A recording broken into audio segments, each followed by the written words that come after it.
हर हर महादेव। हर हर महादेव। दोस्तों, हमारे चैनल में आप सभी का स्वागत है। दोस्तों, आज हम सुनेंगे मंगला गौरी व्रत कथा। तो चलिए दोस्तों, कथा शुरू करते हैं। मंगला गौरी का व्रत हर वर्ष सावन मास के मंगलवार के दिन ही रखा जाता है। ऐसे में सावन में आने वाले सभी मंगलवारों का विशेष महत्व होता है। इस व्रत को सुहागिन महिलाएं और कुंवारी कन्याएं दोनों ही रख सकती हैं। यह व्रत माता पार्वती को समर्पित है। मंगला गौरी व्रत को अत्यंत शुभ फलदायी बताया गया है। मंगला गौरी व्रत महिलाएं अखंड सौभाग्य के लिए रखती हैं। साथ ही घर परिवार में सुख शांति और समृद्धि बनी रहे, इसके लिए भी यह व्रत रखा जाता है। ऐसा कहा जाता है कि इस व्रत को रखने से पति पत्नी के बीच के रिश्ते मधुर होते हैं। इसके अलावा संतान सुख की प्राप्ति के लिए भी यह व्रत किया जाता है। यदि किसी कन्या के विवाह में बाधाएं आ रही हो या मांगलिक दोष हो तो वह भी इस व्रत को रख सकती है। ज अब आइए श्रवण करते हैं मंगला गौरी व्रत कथा। एक गांव में एक बुढ़िया माई रहती थी। बुढ़िया माई का एक बेटा था जिसका नाम भोला था। उसकी एक सुंदर पत्नी भी थी, रूपा। भोला अपनी माँ को बहुत ख्याल रखता था। बहू भी बहुत सीधी साधी थी, लेकिन बुढ़िया माई दिन रात बहू से झगड़ा करती थी। एक दिन बुढ़िया माई ने घर आकर बताया, बहू सुन, मैं शिव जी के मंदिर से आ रही हूँ। वहाँ सब बातें कर रहे हैं कि यदि सावन के सोमवार का व्रत कर अगले दिन मंगलवार को मंगला गौरी व्रत किया जाए तो भोले बाबा और माँ पार्वती की कृपा से तुझे बेटा हो सकता है। तब रूपा ने कहा, लेकिन माँ जी, मैं तो केवल सोमवार का व्रत करती हूँ। ठीक है, आप कह रही हैं तो इस बार मैं दोनों व्रत करूंगी। बुढ़िया माई केवल उसे परेशान और भूखा रखने के लिए यह सब कह रही थी। उसने आगे कहा, अरे ऐसे व्रत नहीं करना है। दोनों दिन कुएं से 7 घड़े पानी लाकर शिवलिंग पर चढ़ाना है। रूपा यह सुनकर परेशान हो गई और उसने कहा, माँ जी, मैंने तो यह सब करते किसी को नहीं देखा। यह सुनकर बुढ़िया माई को क्रोध आ गया। उसने कहा, मैं क्या झूठ बोल रही हूँ? यह केवल संतान प्राप्ति का उपाय है जो तुझे करना ही पड़ेगा। यह सुनकर रूपा चुप हो जाती है। कुछ दिन बाद सावन शुरू हो जाता है। रूपा ने पहले सोमवार को सुबह पूजा पाठ कर व्रत शुरू किया और 7 घड़े पानी कुएं से भरकर शिव जी पर चढ़ा दिए। कुआं मंदिर से काफी दूर था, इसलिए उसे यह सब करने में काफी समय लग गया। शाम को जब रूपा वापस आई तो उसने देखा कि भोला बहुत गुस्से में घर के बाहर बैठा था। रूपा के पूछने पर उसने गुस्से में कहा, कहाँ चली गई थी? इतनी देर लगती है जल चढ़ाने में? घर में मेरी माँ भूखी बैठी है और तुम घूम घूम कर पूरा गांव देख रही हो। यह कहकर भोला ने उसे मारा। रूपा मार खाकर बिना कुछ खाए सो गई। अगले दिन उसकी सास ने कहा, बहू, आज फिर से तुझे जल चढ़ाना है। यह सुनकर रूपा ने कहा, माँ जी, कल से मैंने कुछ नहीं खाया है और इनकी मार से मेरा पूरा शरीर दुख रहा है। आज मैं कलश कैसे उठा पाऊंगी? यह सुनकर बुढ़िया ने कहा, कुछ भी कर, लेकिन यह तो तुझे करना ही पड़ेगा। रूपा पूजा करने चल दी। मंदिर में पूजा करने के बाद वह कुएं पर आई। बड़ी मुश्किल से उसने पहला कलश भरा और चल दी, लेकिन कुछ दूर चलने पर वह गिर पड़ी और उसका मटका भी टूट गया। रूपा एक पेड़ के नीचे बैठकर रोने लगी। तभी वहां एक साध्वी आई। उन्होंने कहा, बेटी क्यों रो रही हो? रूपा ने रोते हुए सारी बात बता दी। उसकी बात सुनकर साध्वी ने कहा, बेटी तो एक काम कर, एक लोटा जल ले और उसमें से 7 बार थोड़ा थोड़ा शिवलिंग पर चढ़ा दे और घर जाकर अपनी सास से कहना कि मैंने जल चढ़ा दिया। रूपा ने कहा, लेकिन यह तो झूठ होगा और मेरा मटका भी टूट गया है। तब साध्वी ने कहा, यह लोटा ले, इसमें जल भरकर चढ़ा दे और इसे घर ले जाना, लेकिन छिपा कर रखना। रूपा ने ऐसा ही किया और दोपहर को वह घर पहुंच गई। बुढ़िया माई के पूछने पर उसने कहा, वही बात बता दिया जो साध्वी ने बताया था। शाम को माँ मंगला की पूजा कर उपवास पूरा किया। इसी तरह 2 मंगला गौरी व्रत पूरे हो गए, लेकिन जब तीसरे व्रत की बारी आई तो बुढ़िया माई चुपचाप रूपा के पीछे गई और उसने सब देख लिया। बुढ़िया माई ने घर आकर अपने बेटे को सब बात बता दी। भोला ने फिर रूपा को मारने के लिए जैसे ही हाथ उठाया, माँ पार्वती प्रकट हो गई और उन्होंने कहा, रुक जा भोला। यह सुनकर भोला रुक गया। बुढ़िया माई माँ पार्वती के पैर पर गिर गई। भोला भी माफी मांगने लगा। माँ पार्वती ने कहा, माफी मांगनी है तो इससे मांग जो तेरे और तेरी माँ के जुल्म सहकर भी पति पत्नी धर्म निभा रही है। भोले ने रूपा से माफी मांगी। बुढ़िया माई ने कहा, बेटी मुझे माफ कर दे। तुझे परेशान करने के चक्कर में मैंने जैसा किया था। रूपा ने माता पार्वती से कहा, माँ इस संसार में मेरा मन उब गया है, आप मुझे अपने साथ ले चलिए। देवी पार्वती ने कहा, ठीक है, आज से तू मेरी कृपा से जंगल में एक आश्रम बनाकर भक्ति करेगी, लेकिन इन दोनों को सजा मिलेगी। रूपा ने कहा, माँ इन्हें माफ कर दीजिए। यह सुनकर माँ पार्वती ने कहा, आज तुम्हारी बहू के कारण तुम्हें जीवन दान मिला है, जाओ इस लोटे को रख लो, तुम्हारे परिवार में कभी अन्न की कमी नहीं होगी। लेकिन मैं अपनी बेटी को साथ ले जा रही हूँ। माँ की कृपा से रूपा ने एक आश्रम बनाया जिसमें बहुत सी स्त्रियां जो घर में दुखी थी आकर भगवान की भक्ति करने लगी। जय भोलेनाथ, जय माता पार्वती। दोस्तों, अब माता सती और देवी पार्वती जी के जन्म की संपूर्ण कथा श्रवण करते हैं, जिसे सुनने मात्र से सभी दुखों का अंत हो जाता है और माता पार्वती जी का आशीर्वाद प्राप्त होता है। दक्ष प्रजापति की सभी पुत्रियां गुणवती थी, फिर भी दक्ष के मन में संतोष नहीं था। वह चाहते थे कि उनके घर में एक ऐसी पुत्री का जन्म हो जो सर्वशक्ति संपन्न एवं सर्व विजयी हो। अतः दक्ष एक ऐसी पुत्री के लिए तप करने लगे। तप करते करते अधिक दिन बीत गए तो भगवती आघा ने प्रकट होकर कहा, मैं तुम्हारे तप से प्रसन्न हूँ। तुम किस कारण तप कर रहे हो? दक्ष ने तप करने का कारण बताया तो माँ बोली, मैं स्वयं तुम्हारी पुत्री के रूप में तुम्हारे घर में जन्म लूंगी। मेरा नाम होगा सती। मैं सती के रूप में जन्म लेकर अपनी लीलाओं का विस्तार करूंगी। फलतः भगवती ने सती के रूप में दक्ष के यहाँ जन्म लिया। सती दक्ष की सभी पुत्रियों में सबसे अलौकिक थी। सती ने बाल्यावस्था में ही कई ऐसे अलौकिक और आश्चर्यचकित करने वाले कार्य कर दिखाए थे जिन्हें देखकर स्वयं दक्ष को भी विस्मय हो जाता था। तब सती विवाह योग्य हो गईं तो राजा दक्ष को उनके वर की चिंता होने लगी। उन्होंने ब्रह्मा जी से इस विषय में परामर्श किया। ब्रह्मा जी ने कहा, सती आघा की अवतार हैं, आदि शक्ति और शिव आदि पुरुष हैं, अतः सती के विवाह के लिए शिव ही योग्य और उचित वर हैं। दक्ष ने ब्रह्मा जी की बात मानकर सती का विवाह भगवान शिव के साथ कर दिया। सती कैलाश में जाकर भगवान शिव के साथ रहने लगी। भगवान शिव दक्ष के दामाद थे, किंतु किसी वजह से दक्ष के हृदय में भगवान शिव के प्रति बैर और क्रोध का भाव पैदा हो गया।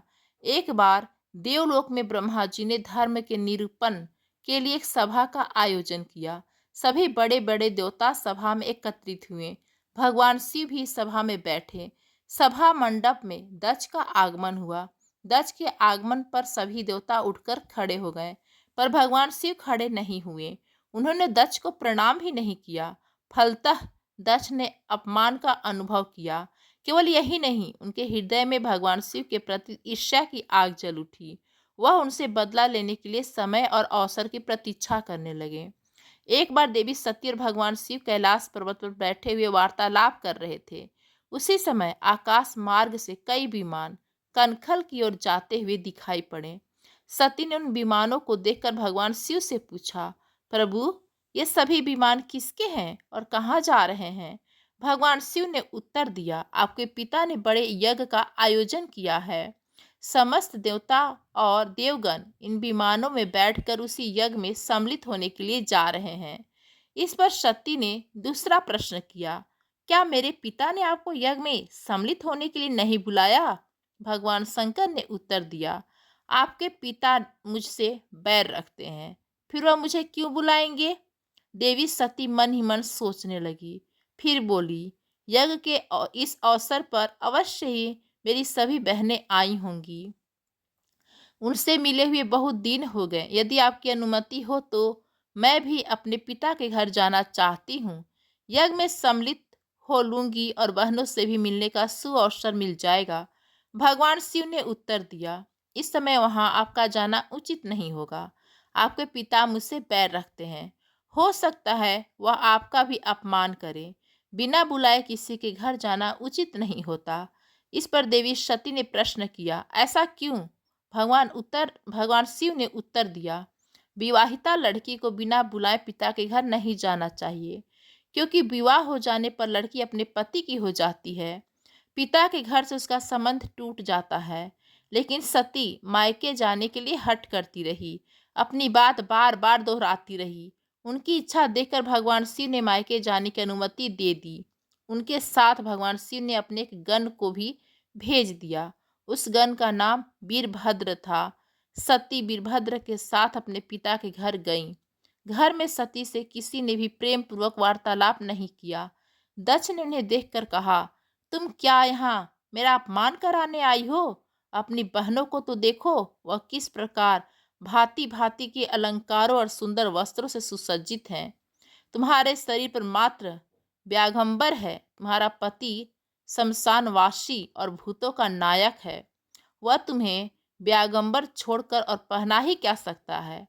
दक्ष के कथन से देवी सती के हृदय में पश्चाताप का सागर उमड़ पड़ा। वह सोचने लगी कि उन्होंने यहाँ आकर अच्छा नहीं किया। भगवान ठीक ही कह रहे थे, बिना बुलाए पिता के घर भी नहीं जाना चाहिए। पर अब क्या हो सकता है? अब तो आ ही गई हूँ। पिता के कटु और अपमानजनक शब्द सुनकर भी सती मौन रही। वह उस यज्ञ मंडप में गई जहाँ सभी देवता और ऋषि मुनि बैठे थे तथा यज्ञ कुंड में धधकती जलती हुई अग्नि में आहुतियां डाली जा रही थी। देवी सती ने यज्ञ मंडप में सभी देवताओं को के तो भाग देखे, किंतु भगवान शिव का भाग नहीं देखा।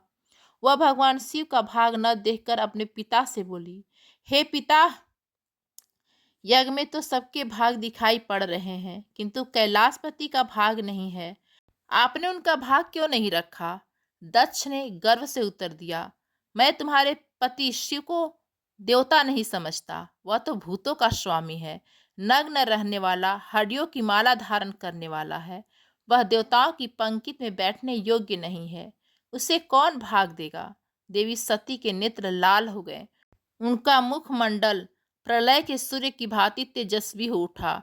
उन्होंने पीड़ा से तिलमिलाते हुए कहा, मैं इन शब्दों को कैसे सुन रही हूँ? मुझे धिक्कार है देवताओं, तुम्हें भी धिक्कार है। तुम भी उन कैलाशपति के लिए इन शब्दों को कैसे सुन रहे हो, जो मंगल के प्रतीक हैं और जो क्षण मात्र में संपूर्ण सृष्टि को नष्ट करने की शक्ति रखते हैं। वह मेरे स्वामी है। नारी के लिए उसका पति स्वर्ग होता है। जो नारी अपने पति के लिए अपमानजनक शब्दों को सुनती है, उसे नरक में जाना पड़ता है। पृथ्वी सुनो, आकाश सुनो और देवताओं तुम भी सुनो। मेरे पिता ने मेरे स्वामी का अपमान किया है। मैं अब एक क्षण भी जीवित नहीं रहना चाहती। अब सती अपने कथन को समाप्त करती हुई यज्ञ के कुंड में कूद पड़ी। जलती हुई आहुति के साथ उनका शरीर जलने लगा। यज्ञ मंडप में खलबली मच गई, हाहाकार मच गया। देवता उठकर खड़े हो गए। वीरभद्र क्रोध से कांप उठे। वह उछल उछल कर यज्ञ का विध्वंस करने लगे। यज्ञ मंडप में भगदड़ मच गई। देवता और ऋषि मुनि भाग खड़े हुए। वीरभद्र ने देखते ही देखते दक्ष का मस्तक काट कर फेंक दिया। यह समाचार भगवान शिव के कानों में भी पड़ा। वह प्रचंड आंधी की भांति कनखल जा पहुंचे। सती के जले हुए शरीर को देखकर भगवान शिव अपने आप को भूल गए। सती के प्रेम और उनकी भक्ति ने भगवान शंकर के मन को व्याकुल कर दिया। उन शंकर के मन को व्याकुल कर दिया जिन्होंने काम पर भी विजय प्राप्त की थी और जो सारी सृष्टि को नष्ट करने की क्षमता रखते थे। वह सती के प्रेम में विहल हो गए और शुद्ध बुद्ध खो बैठे। भगवान शिव ने उन्मत्त की भांति सती के जले हुए शरीर को कंधे पर रख लिया और वह सभी दिशाओं में भ्रमण करने लगे। शिव और सती के इस अलौकिक प्रेम को देखकर पृथ्वी रुक गई, हवा रुक गई, जल का प्रवाह ठहर गया और देवताओं की सांसें रुक गई। सृष्टि व्याकुल हो उठी। सृष्टि के प्राणी पुकारने लगे, त्राही माम, त्राही माम। भयानक संकट उपस्थित देखकर सृष्टि के पालनहार भगवान विष्णु आगे बढ़े। वह भगवान शिव की बेसुधी में अपने चक्र से देवी सती के एक एक अंग को काट काट कर गिराने लगे। धरती पर 51 स्थानों में सती के अंग कट कट कर गिरे। जब सती के सारे अंग कट कर गिर गए तो भगवान शिव पुनः अपने आप में आए। जब वह अपने आप में आए तो पुनः सृष्टि के सारे कार्य चलने लगे। धरती पर जिन 51 स्थानों में देवी सती के अंग कटकर गिरे थे, वे स्थान आज शक्तिपीठ माने जाते हैं। आज भी उन स्थानों में देवी सती का पूजन होता है, उपासना होती है। धन्य था भगवान शिव और देवी सती का प्रेम।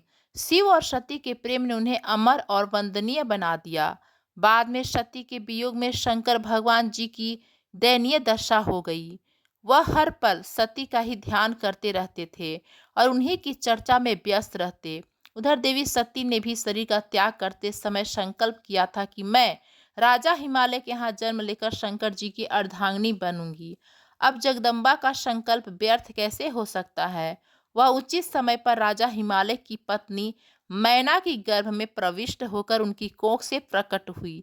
पर्वतराज की पुत्री होने के कारण वे पार्वती कहलाईं। जब पार्वती बड़ी होकर सयानी हुई तो उनके माता पिता को अच्छा वर तलाश करने की चिंता सताने लगी। एक दिन अचानक देवर्षि नारद राजा हिमालय के महल में आ पहुंचे और पार्वती को देखकर कहने लगे कि इसका विवाह शंकर जी के साथ होना चाहिए और वही सभी दृष्टि से इसके योग्य हैं। पार्वती के माता पिता के आनंद का यह जानकर ठिकाना न रहा कि साक्षात माता जगदम्बा ही सती हैं जो उनके घर में प्रकट हुई हैं। वह मन ही मन अपने भाग्य को सराहने लगे। एक दिन अचानक भगवान शंकर सती के वियोग में घूमते घूमते उसी प्रदेश में जा पहुंचे और पास ही के स्थान गंगा अवतरण में तपस्या करने लगे। जब हिमालय को इसकी जानकारी मिली तो वह पार्वती को लेकर शिव जी के पास गए। वहां राजा ने शिव जी से विनम्रता पूर्वक अपनी पुत्री को सेवा में ग्रहण करने की प्रार्थना की। शिव जी ने पहले तो आनाकानी की, किंतु पार्वती की भक्ति देखकर वह उनका आग्रह न टाल सके। शिव जी से अनुमति मिलने के बाद तो पार्वती प्रतिदिन अपनी सखियों को साथ लेकर उनकी सेवा करने लगी। पार्वती हमेशा इस बात का ध्यान रखती कि शिव जी को किसी भी प्रकार का कष्ट न हो। वह हमेशा उनके चरण धोकर चरणोदक ग्रहण करती और मंत्रों से पूजा करती थी। इस तरह पार्वती को भगवान शंकर की सेवा करते काफी समय व्यतीत हो गया, किंतु पार्वती जैसी सुंदर बाला से इस प्रकार एकांत में सेवा लेते रहने पर भी भगवान शंकर के मन में कभी विकार उत्पन्न नहीं हुआ। वह सदा अपनी समाधि में ही लीन रहते थे। उधर देवताओं को तारकासुर नाम का असुर बड़ा त्रास देने लगा। यह जानकर कि शिव जी के पुत्र से ही तारकासुर की मृत्यु हो सकती है, सभी देवता शिव पार्वती का विवाह कराने की चेष्टा करने लगे। उन्होंने भगवान शिव जी को पार्वती के प्रति अनुरक्त करने के लिए कामदेव को उनके पास भेजा, किंतु पुष्प धनवा का पुष्पवान भी भगवान शंकर के मन को विशुद्ध न कर सका। उल्टा कामदेव को उनकी क्रोधाग्नि से भस्म होना पड़ा। इसके बाद भगवान शंकर भी वहां अधिक रहना अपनी तपस्या के लिए विधन समझकर कैलाश की ओर चल दिए। माता पार्वती को भगवान शंकर की सेवा से वंचित होने का बड़ा दुख हुआ, किंतु उन्होंने निराश न होकर अब की बार तप द्वारा भगवान शंकर को संतुष्ट करने की मन में ठानी। उनकी माता ने उन्हें सुकुमार एवं तप के अयोग्य समझकर बहुत मना किया, इसलिए उनका नाम उमा नाम प्रसिद्ध हुआ, किंतु पार्वती पर इसका असर न हुआ। अपने संकल्प में वह तनिक भी विचलित नहीं हुई। वह भी घर से निकली और उसी शिखर पर तपस्या करने लगी जहां भगवान शिव जी ने तपस्या की थी। तभी से लोग उस शिखर को गौरी शिखर कहने लगे। वहां उन्होंने पहले वर्ष फलाहार से जीवन व्यतीत किया, दूसरे वर्ष वह पर्ण यानी वृक्षों के पत्ते खाकर रहने लगी और फिर तो उन्होंने पर्ण का भी त्याग कर दिया, इसलिए वह अपर्णा कहलाई। इस प्रकार पार्वती ने 3000 वर्ष तक तपस्या की। उनकी कठोर तपस्या को देखकर ऋषि मुनि भी दंग रह गए। अंत में भगवान आशुतोष का आसन हिला। उन्होंने देवी पार्वती की परीक्षा के लिए अपने सप्त ऋषियों को भेजा और पीछे स्वयं बटुक वेश धारण कर पार्वती की परीक्षा के निमित्त प्रस्थान किया। बोलिए श्री शंकर भगवान की जय। हर हर महादेव, हर हर महादेव। धन्यवाद दोस्तों।